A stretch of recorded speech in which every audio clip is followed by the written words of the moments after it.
Hi guys, what's up? So for today's video pala guys, I would like to share it to you guys na yung experience natin kanina sa Tokyo Japan Cup. So yung event pala na yun guys is yun yung New Year Tokyo Tournament, New Year Tokyo Tournament. Actually, it's a year end yun na event. So kada bagong taon, meron talagang parang umpisa. Pero para siyang parang in a year, parang yung umpisa ng kunyari eto January, meron yung course layout na para siyang parang mock draft na layout siya sa kung ano talaga yung kabuuhan ng layout for this year.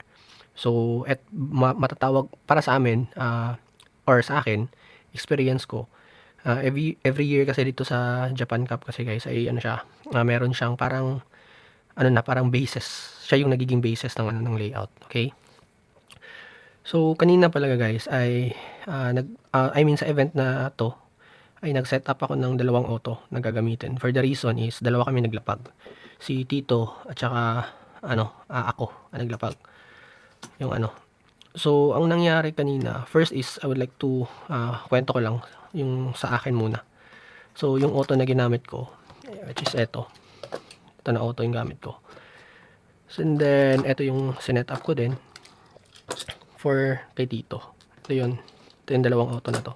So open class. So nung a day before sa event, so that was Saturday. So nag-practice ako nag-practice ako na ilapag sila sa which is yung available lang na layout na halos kamukha siya mismo ng Japan Cup. Pero syempre, iba pa rin yung dun sa Japan Cup talaga. Ay sa Edion Yokohama. Okay, so sa layout pala guys ay ipopost ko dito eto. Ngayon ipopost ko diyan. Yung sa layout ng Japan Cup ay meron siyang section dun sa bouncing straight na AB-AB. Dalawang option namin doon. Either patatalunin mo siya directly, yung tatalunan niya yung dalawa, or patatalunin mo siya ng dalawang beses. Tatalon siya sa A, tatalon din siya sa B. Or pwede mong talunan na kagat direkta. So yun yung mga option. And then at first, yung settings ko ay pinapatalon ko siya ng buo kasi tinitingnan ko kung ano yung possibilities. Kasi may yung previous na Japan Cup sa ibang lugar, parang saan ba yun, sa Sendai ata yun. So dun, ang nanalo kasi dun is pinapatalon niya yung auto niya directly. So ang ganito kasi guys, explain ko lang konti, no. Yung Japan Cup kasi sa Tokyo, para sa akin guys, para sa akin to, yung Tokyo talaga yung parang pinakamahirap sa lahat ng area. For the reason why, yung layout or racetrack kasi guys, nakalatag siya outside. Outdoor, yun. Hindi siya indoor. Sa iba kasing mga location, indoor siya. So ibig sabihin, regulated yung yung atmosphere, yung mga ganun, yung weather. So siya, hindi, mali yung gamit ko ng word na regulated. Parang siya ba? Kung nagpa-practice ka sa indoor din, halos yung performance ng auto mo, yun at yun lang din yung performance ng auto mo dun sa parang konti na lang yung magiging difference ba. So, and then sa iba din na maglalapag ka ng ibang location, meron silang one day practice. So, example, laban ngayon nung Saturday, Sunday. So, Friday pa lang may practice day na sila. Sa amin dito sa Tokyo, wala kaming ganun. So, pag race ng Saturday, automatic yun, walang trial na lapag, walang practice na lapag. Rekta yun. Tapos, yun nga, one miss you die. Pag na course out or na underspeed yung auto mo, wala na. Pero meron lang yung bunutan, yung chances ko yan, na underspeed ka or na course out ka. So, pipila ka ngayon dun papuntang exit, tapos may parang bubunutin eh. Parang ganito, yung bubunutin mo. Tatlo yan nakahilera. Tatlong group, I mean. So, bubunot ka. Pag nakita mo yung mark na to, ibig sabihin, meron kang one chance, one try. So, yun lang yung pag-asa namin sa Tokyo na Japan Cup, na makakapaglapag pa kami ulit, if ever. So, minsan din, walang chances talaga. Wala silang binibigay na ganito. As in, yun lang, isang beses lang. At the same time, dahil nga din outdoor, yung Japan Cup sa Tokyo, problema talaga namin is weather. Like for example, ngayon, winter kasi ngayon, sobrang lamig, tsaka sobrang mahangin. Yun. Tapos pag summer, sobrang init din. Tapos yun guys, malaki talaga yung ano, malaki yung nagiging impact niya sa performance ng auto mo. As in sobrang laki talaga. Kaya dun kami na dito talaga sa Tokyo daming nahihirapan, eh. Even though yung mga magagaling, yung mga magagaling na champion, na kilalang champion ng ano, dito sa Tokyo, nahihirapan sila. So yun ang ano dito, yun ang ano dito sa Tokyo na Japan Cup. Okay, so naibigay ko na yung context sa inyo. So kwento ko lang yung naging dito. So ito yung setup ko pala guys, pakita ko. So ito yung setup ko. So naglagay ako ng rollers dito. For the reason dun sa may ramp, after ng ramp kasi. Tsaka ang purpose ko dito, kaya naglagay ako ng 70 na ganito, kasi gusto ko siyang, kasi yung ginawa ko kasing ano guys, ginawa ko strategy is dalawang beses siya tatalon. So yun nga, sabi ko nga kasi sa inyo, yung first na strategy ko is patatalunin ko siya ng isang beses, but na-realize ko nga na yes, nakakatalon naman yung auto ko, pero once kasi andun na kasi, syempre outdoor, malamig, mahangin, ano ko na yun na bali, nag-anticipate na ako sa ganun. So most likely magbababa yung ano, bilis ng motor kasi malamig. Ano ba? Yung battery din nagda-drop dahil nga yun nga malamig. So yun ang mga kino-consider ko. Kaya nag-ano ako ng strategy na ano, na patatalunin siya ng 2 beses. And then meron ding another two option. Either gagamit ka ng Mach Dash or gagamit ka ng Hyper Dash. So ang ginamit ko is Power Dash, I mean Mach Dash at saka Hyper Dash. So ang ginamit ko is Mach Dash.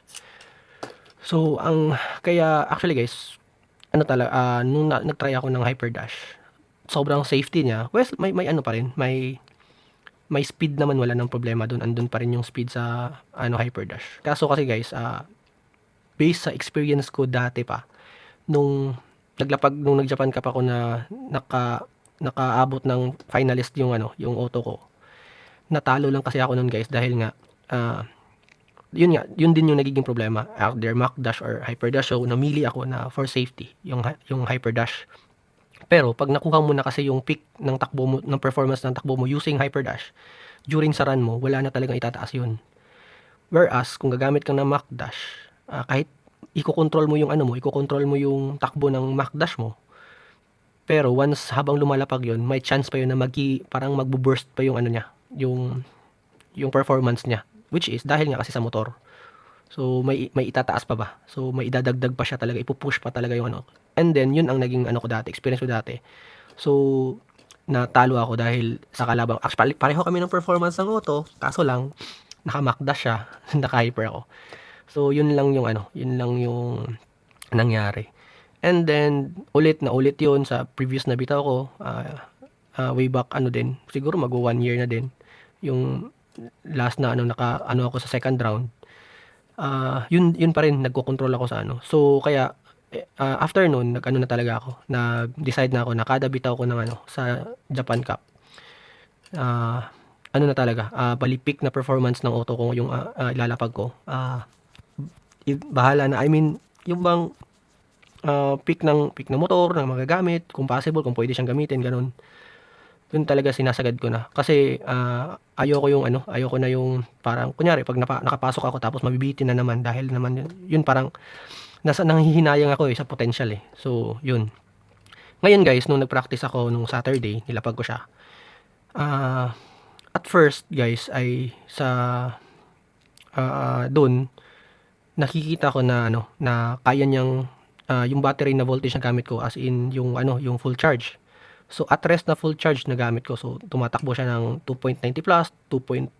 I mean 3 volts, 2.90 plus volts. Tapos pinatakbo ko kasi siya ng 2.90, 2.96, 98, mga ganun. So nakaka-at rest na yun na bali nag full charge siya tapos naka-at rest yung battery. So pinatakbo ko siya ng ganun. At the same time, pinatakbo ko din siya ng 3.02 na volts. And also, pinatakbo ko siya ng 3.07 tsaka 3.08 na volts. Lahat yun guys ay pasok siya sa Mach Dash. Ang inano ko, yung strategy ko is, sa sobrang kapit ng brakes niya, so ito pala yung brakes. So 2mm dito, 3mm ako dito. Tapos may 2mm. So ang strategy ko, sobrang kapit dun sa habang napapractice ako, sobrang kapit ng brakes ko dun pagdating sa ABAB. Halos talaga siya as in sobrang bumabagal siya dun. Pero dun lang na part ang bumabagal. Pero once hindi naman siya totally guys na yung ano na talaga yung hindi na halos gumagalaw. Basta sa tamang-tama na pag tumalon siya sobrang baba tapos sobrang safety. Pero pag after makalampas niya ng B panels sa pangalawa, bubulusok siya ng bilis. As in, sobrang bilis siya talaga tapos sobrang stable. Wala na talaga akong problema dun. Hindi na ako nagkakaroon ng problema ng ganun. Tapos ilang beses ko siyang nilapag para lang makita ko yung performance niya na walang problema ba. So, ang tawag nito. So, yun nga, nakumpleto naman yung yung lapag na yun, yung practice na yun. So, okay na, as in, inano ko pa siya, nilapag ko pa siya, nilinisan ko yung gulong, tapos nilinisan ko yung brakes para malaman ko ba kung magkakaroon ba ng ibang, ang tawag nito, reaction sa auto. So, ibig sabihin wala.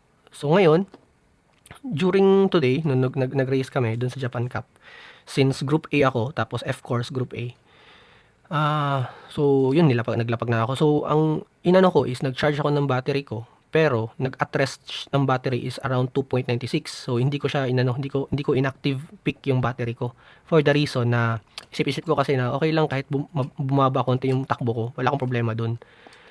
Nagbitaw pa ako sa lane 5. Unang bitaw ko ito yun, binibigyan kami nito eh. So lane 5 nagbitaw ako. Ang nangyari guys ay pagdating niya sa pagbalik niya, dumaan siya ng lane 1, wala talagang ka-brake ang nangyari. Nagulat ako kasi hindi kumapit yung brakes. Pero the weather is sobrang lamig talaga saka sobrang mahangin. Mas okay pa yung lane F course kasi mahangin siya in a sense pero hindi talaga tulad dun sa N course na dun na part ay yung hangin as in sobra, naapektuhan talaga yung auto mo. So ikwento ko yun regarding naman dun. So yun nga, nag-course out ako unang bitaw. But luckily, nakakabunot nga ako nito, second chance. So nagbitaw ako. So ngayon, I realized na yung kahit nung sa practice ko, kahit sobrang taas ng battery ko, kaya niya huminto dun sa mga dun sa yung AB na bouncing straight. Pero dun sa Japan Cup, dun sa Tokyo, dahil nga, well, syempre weather, at the same time nasa outdoor nga din, nagmamatter talaga lahat. So hindi siya kumakapit yung brakes ko. Sobrang lamig kasi talaga kanina. So walang kapit, yun na nangyari ng brakes. So ang ginawa ko, binaba ko talaga yung battery ko into 2.6 sa pangalawang bitaw ko. So nagbitaw ako as lane 1 ba ako nun? Lane 1 ba ako nun? Parang lane 1 ako nun nagbitaw.